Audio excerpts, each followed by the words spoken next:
I might have just found my new favorite place to shop for craft supplies. And I'm going to share it with you. Just got back from this store that I have been told so much about, and I've grabbed a few things. Again, I will show you those in just a moment. But it's come up several times in conversation with some of my fellow craft minded people. It's been on my list to go around and have a look to see what all the fuss is about. And unfortunately, their opening times are a bit awkward. So I finally managed to put some time aside and we made the trip. So this place is called, I think it's Orinoco, if I'm saying that right. And to those of you who already know where that is or what they're about, you know what I'm about to say. But it actually blew my mind. I honestly didn't know what to expect when I headed into this store, but goodness me, did it surprise me. On the outside, it's sort of just a whole bunch of different tools. And to be fair, they're not necessarily based around the crafts that I'm into. So I didn't really think much of it. But as you entered the store, there were sections of different crafts, different materials, different they had their own section of things that had been made by volunteers in the store. Like there was just so much to see and do. Now, I am definitely going to be scheduling another trip over there, so excited about that. But for now, just looking around and seeing some of the things that they had to offer, amazing. And to think that this is all a way of fueling our creativity and being able to give back and being sustainable as well. I mean, tick, tick, tick. So this store was literally like a treasure trove of crafting goodies. Like they had so much stuff. Like it was so cool. Now, obviously, being into fabrics and yarns for knitting and crochet, I sort of beeline straight to those sections. But they had so many resources, so many books, they had so many patterns. Now, I had recently bought a few things, and seeing how much was in this particular store was like, wow. So, in my head, I'm hoping to personally use that as my first stop if I need things in the future, and then potentially branch out if they don't have what I need. But one of the other things I like about it as well is because it's not necessarily like a set range of things that they have, you don't know what you're gonna find. It's literally like a treasure hunt. And the inspiration is literally all around you. There's so much to see. I would highly recommend it if you do have one local to you. Pop in, the staff are lovely. There is just so much to see and touch and get inspiration from. So I'm definitely looking forward to continuing my crafting journey with some of the things that I find from there. My favorite thing of all is that it really leans into the whole sustainability side of things because these are items that have basically been given a second chance at life. And imagine, like, you can even get things that are sort of people's uncompleted projects and you can take it and have a completely different vision and send it on a whole new journey. So it's poetic in a way that things don't have to like die, but they actually get given a second chance at life. Now, I went there with the mindset of having a look. It's always dangerous, isn't it? Like, yeah, because you know you're going to be tempted. But I did really try to behave myself, but I am definitely going to have to use that as my first point of call now if I need crafting supplies. Like, if it's something that I can't get there, then obviously I can look elsewhere. But there was so much, like, literally, as I was walking through, I was like, oh, that's, yeah, it was a sensory experience, let's put it like that. I was watching YouTube, as you do, recently, and I listened to this lady talk about one of these new concepts that she's sort of been seeing in the craft space, especially on YouTube, sort of like the craft influencers. And she spoke some realness, I have to say.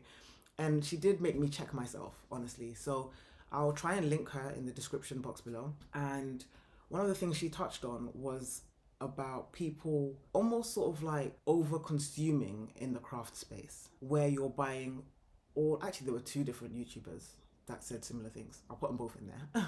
But yeah, it was talking about like overconsumption in the craft space. Now, I'm no saint. I am a little bit guilty of some of the things that she spoke about, but I do pride myself on being a little bit more mindful. So one of the things that I personally enjoy about my crafting experience so far anyway is having a bit of a modest supply. So part of the fun for me is actually in doing it cost effectively. Now, obviously, there comes a time where you need to buy new supplies and you need to buy new things, or, but buying mindfully.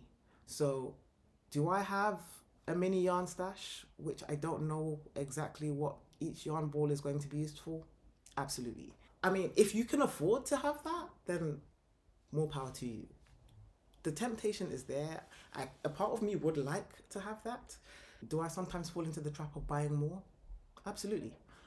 But I think it's advisable and sustainable to be mindful of what we're consuming and how. So I did find a few things. I'll share those with you now. One of the first things I got was this knitting directory. Now, can I find all of these things online? Probably. But I do really like the feel of paper and physicality. So I think this is going to be really handy. So it's got like a filing system structure where you can sort of see the different sections. I think it would be really nice to sort of just reference. Look at that, hey? I'm excited about this. So yeah, that's going to be nice to have in my collection. Really pleased with that find. And again, all of this stuff was really affordable. So again, it just emphasizes that doesn't necessarily need to be new. Obviously, like I said before, if it's something that I need that I can't find in this particular store, I probably will look elsewhere. I don't think there's anything wrong with that, but being mindful sounds like a good start. I did also find this pattern. Now, in my head, this would look really cool in like a wax print or something, or a combination of that with a solid color, but it's something that I would like to experiment with. Is it something that I'm going to use right now? Probably not, but in my head, a pattern is sort of like a tool. It becomes one of those things that are sustainable. It's like you buy it once and you can use it several times as well as modify it. So this, in my head, is one of those sort of tools that is good to have in your collection. Like I did say in some of my other videos, pattern reading and pattern using is something that I want to get better at as I continue my crafting journey. So that is quite exciting to look forward to. So that. And then I also managed to get, now if you watched my other videos, you will see that one of my latest toys is a knitting machine. And they had cone yarns. So I decided to just get the one to start off with, again, in the spirit of not overconsumption. So this, I'm really interested to see how it works up on the knitting machine. And it doesn't actually say what fiber it is, but I'm presuming it's an acrylic. So really excited to use that. And then finally, I got this tool. Now, I bought some wire recently to try and use for those sort of crafts where people have a bit of like an I-cord and then you have it shaped with wire inside, but I didn't actually have anything to properly bend the wire with, so it's sort of been sat there. Now, I'm thinking that I'm going to get a lot of use out of this. So I'm hoping that this is exactly what I need to be able to do that.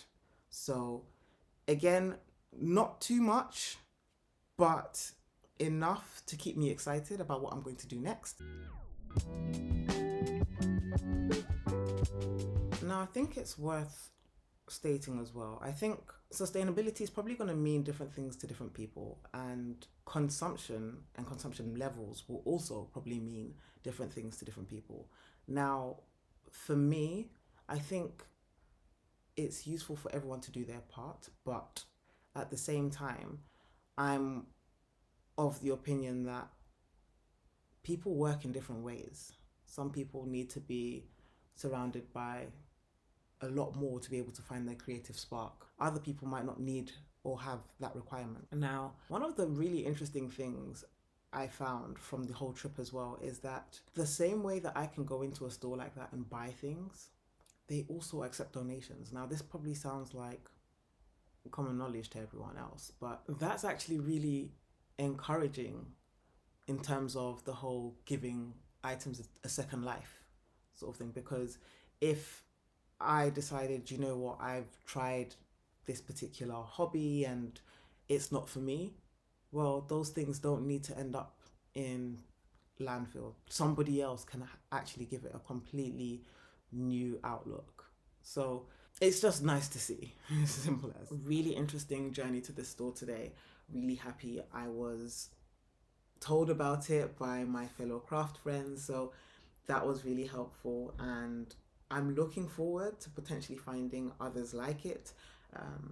Again, just the variety of items and materials and tools that you are available in shops like this, I think it will actually fuel your creativity, because if you like something, you'll have to find a way to use it. And if you don't have something or a particular tool, you will have to find a way to create what you want with that. Do you see what I mean? It's that necessity factor. So really, really excited to have found this place today.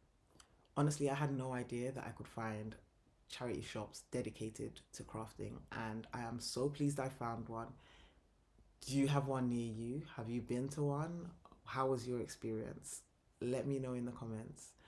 Until next time, thank you so much for watching. And if you haven't subscribed, don't forget to do that. And I will see you in my next one.